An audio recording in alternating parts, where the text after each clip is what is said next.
This is Hidden Killers with Tony Brueski. Here now, Tony Brueski. There are stories that we cover here that certainly feel big. And then there are stories that feel like pressure points or pressure cookers. The kind the entire country presses its thumb against just to see if anyone flinches.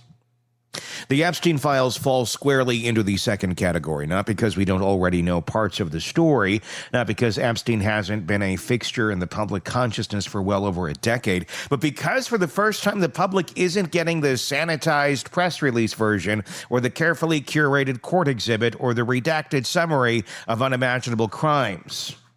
They're getting the archive, the machinery, the scaffolding that held this entire ecosystem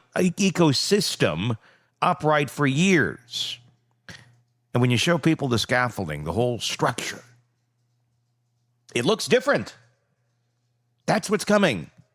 Not the story of one man, the story of a world that let him exist.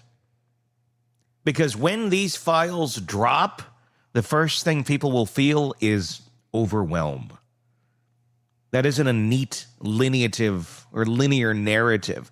It's a sprawling universe of documents, evidence logs, emails, bank transfers, travel records, phone correspondences, internal debates between federal agencies, handwritten notes from investigators who were trying to connect dots in real time, and materials seized from properties that Epstein thought would protect him. And woven into all of it are the lives of victims who deserved justice long before Congress ever decided the public had a right to see the truth.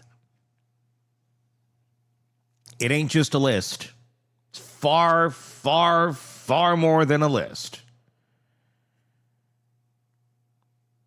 Before we continue to get into this, I'm going to ask you, if you've not done so already, please hit subscribe on our channel on YouTube, Hidden Killers with Tony Brueski. If you're not already there, please go check it out. You're like, well, I'm watching this. How could I not be there? People listen to this as well. We're a podcast, too, so if you're listening to us on whatever it may be, Apple Podcast, Spotify, iHeart, do check out our YouTube channel. Like I said, Hidden Killers with Tony Brueski. Hit subscribe. We're trying to get to 100,000 by the end of the year. We're almost there. We're getting close. We might be able to make it with your help. If you've not already hit subscribe, please do. We put out commentaries and coverage of this in many cases all throughout the day, every single day of the week. So please do hit subscribe and let us know your thoughts in the comments section. The scale of this and this release is why the release matters, not because there will be a single document that makes the world stop spinning. There'll probably be several of them, although it's possible, because once everything is out in the open, even with redactions, the story becomes too big for institutional silence, too big for convenient memory, too big for the kind of political maneuvering that has always shaped who gets held accountable in this country and who gets quietly forgotten. And that's what terrifies the people who benefited from Epstein's orbit. The knowledge that once the public can see the raw texture of these files, the old explanations, they kind of stop working.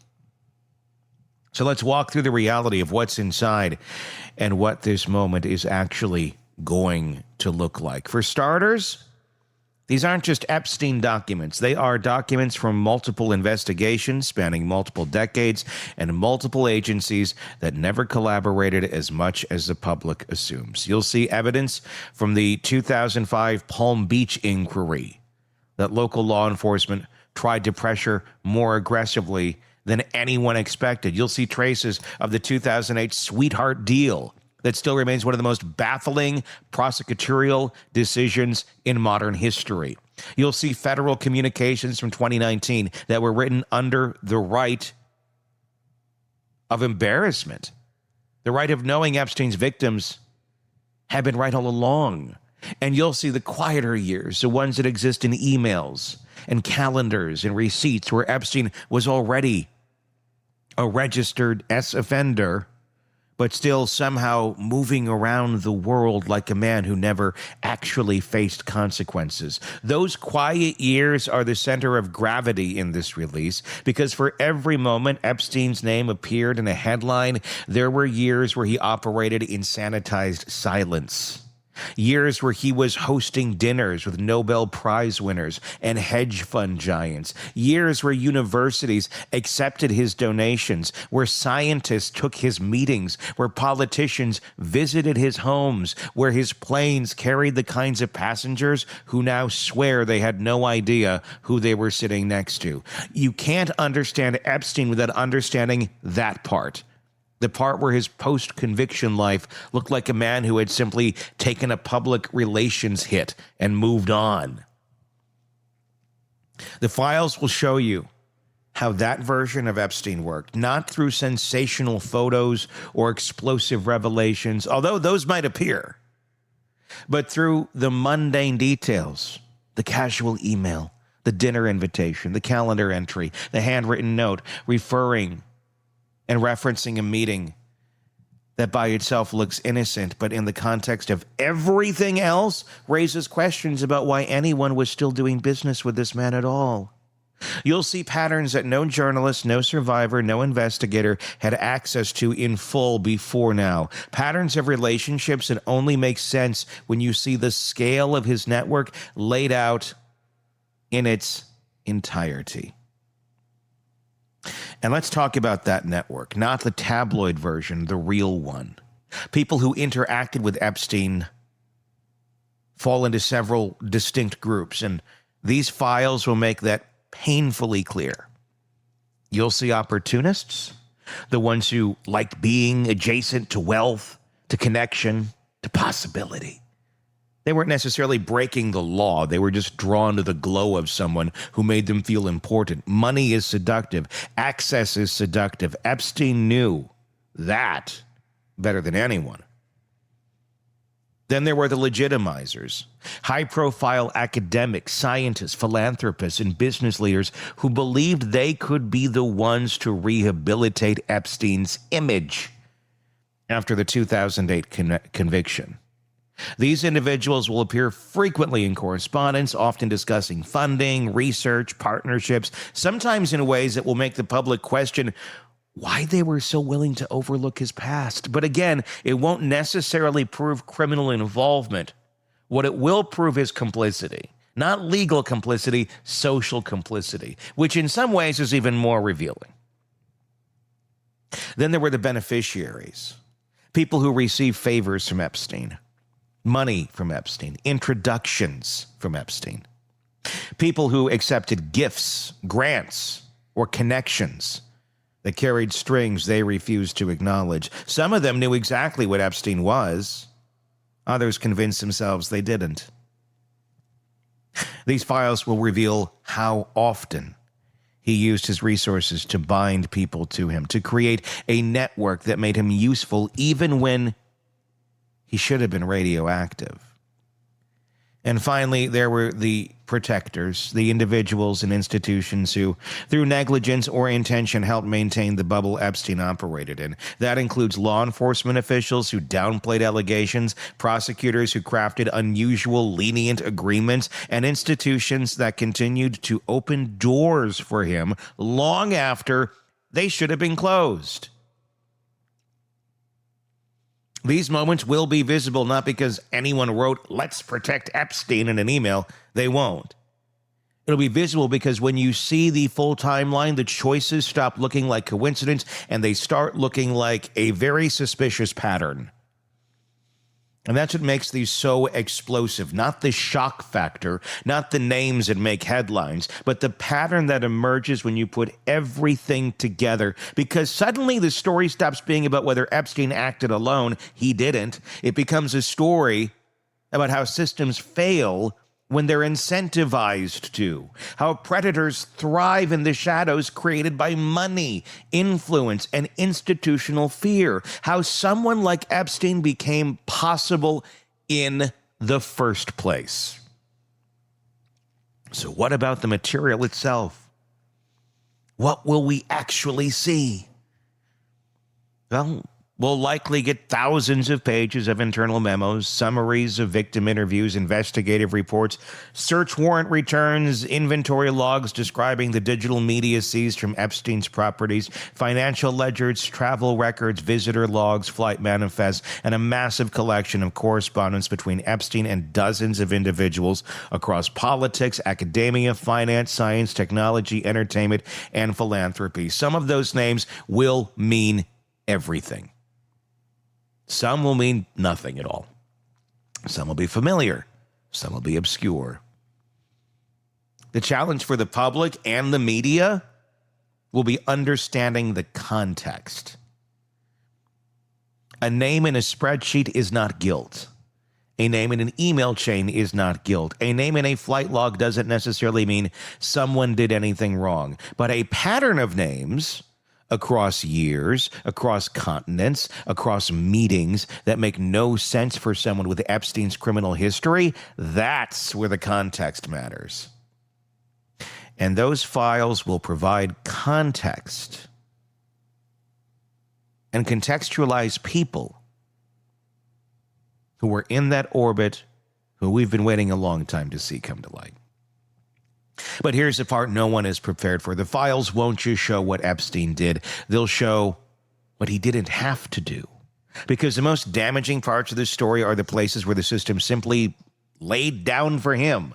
The places where prosecutors backed off. The places where investigators and investigations stalled. The places where leads died on the vine. The places where victims weren't believed. The places where agencies disagreed internally, but no one pushed hard enough to force more transparency. Those moments will appear between the lines, in the pauses, in the redactions, in the gaps that shouldn't exist. And yes, there will be redactions, heavy ones. Victim identities will be protected. Material involving minors will not be released. Evidence classified for national security reasons, and yes, that category does exist here, will not be disclosed.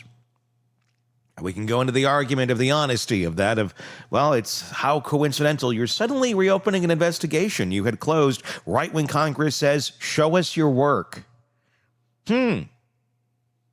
How convenient that those things can't come out right now. Odd. Very odd. And there'll be pages that look like blackout curtains that will frustrate people. And it should. But every redaction does tell a story. When you see what's missing, you understand the limits of what the government is willing to expose and what it still feels compelled to protect. You're also going to see the human side of this, not just Epstein's victims, but the investigators who tried to pursue him in the early years and faced resistance from their own ranks. Notes from people who clearly saw the danger, warnings that went unheeded, moments where it's obvious someone was trying to do the right thing and ran headfirst into a system that wasn't ready to confront a man with Epstein's reach. Those moments will be some of the most powerful parts of this release because they show a truth people rarely get to see. Institutions aren't monoliths. They're collections of individuals, some determined, some apathetic, some compromised. And the outcome of a case like this depends on who wins those internal battles. The public will have to reconcile something uncomfortable, something that some people failed Epstein's victims not because they were evil, but because they were overwhelmed, under-resourced, or discouraged by superiors who saw more risk than reward in pushing the case further. Others failed because they were seduced by proximity to wealth or convinced that Epstein's connections made them untouchable. And still others, a much smaller group, may have failed because protecting Epstein protected themselves. The files might not spell that out explicitly, but the implications will hang heavy. And once they're out, the public reaction will split. Some people will be outraged that more wasn't released. Some will cling to the redactions as proof of more sinister truths. Some will weaponize the names of innocent individuals who merely cross paths with Epstein. Some will demand new investigations into people who appear repeatedly in the records. Some will insist this is all ancient history. Some will say it doesn't go far enough, and some will say it went too far. That's the nature of a case like this. It touches too many nerves to produce a single unified reaction. But there will be one collective realization. For the first time, the public is seeing the infrastructure of a predator who survived because the system around him was designed to bend when enough pressure was applied. That's the part that changes things. Because once you show people how something actually works behind the scenes, they can't unsee it. And they can't go back to believing the comforting version. So what happens after the release? Probably not what people want. You're not going to see mass arrests of high-profile figures simply because their names appear in these files. You're not going to see decades-old allegations suddenly become prosecutable. You're not going to see a perfect roadmap to who knew what and when. What you will see is renewed pressure on institutions that have spent years avoiding transparency. You'll see lawmakers calling for hearings. You'll see victims demanding explanations for the investigative failures that allowed Epstein to operate so freely. And you'll see systems that protected the wealthy and powerful. You'll see renewed skepticism about how justice is applied and to whom. And maybe, if the public stays engaged just long enough, you'll see policy change. Better protections for victims, stronger oversight of prosecutorial discretion, more accountability when sex offenders try to leverage power or wealth to rebuild their networks. But that will require something rare, sustained public attention. Epstein's story has always been one with a long shadow. The question is whether the files make that shadow so large the country can no longer look away. Because these documents aren't about the past, they're about the present. They show how easy it is for someone with money and influence to weave themselves into the fabric of institutions that are supposed to protect the vulnerable. They show how fragile justice is when it collides with power. They show how predators exploit systems, not just people. And they show how many opportunities existed to stop Epstein long before he became a global headline. This release won't give the world closure. It won't tie up loose ends. It won't answer every question, but it will finally, undeniably, show the truth of what Epstein was and what the world around him allowed him to be.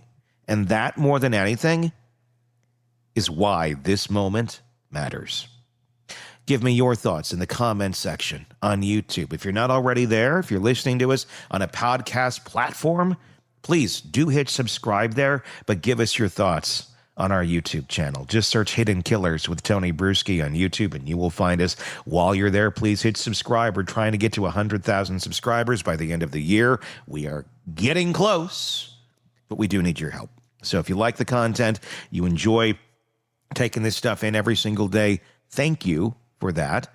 But do please hit subscribe. You don't miss any of our content then, and you help us grow. So thank you for that. Lots of thoughts on this. I want to hear yours. So let's hear it in those comments on YouTube. Just search Hidden Killers with Tony Brueski. Until next time, I am Tony Brueski. We'll talk again real soon. Want more on this case and others? Then press subscribe now and don't miss a moment of true crime coverage from Tony Brueski and the Hidden Killers podcast.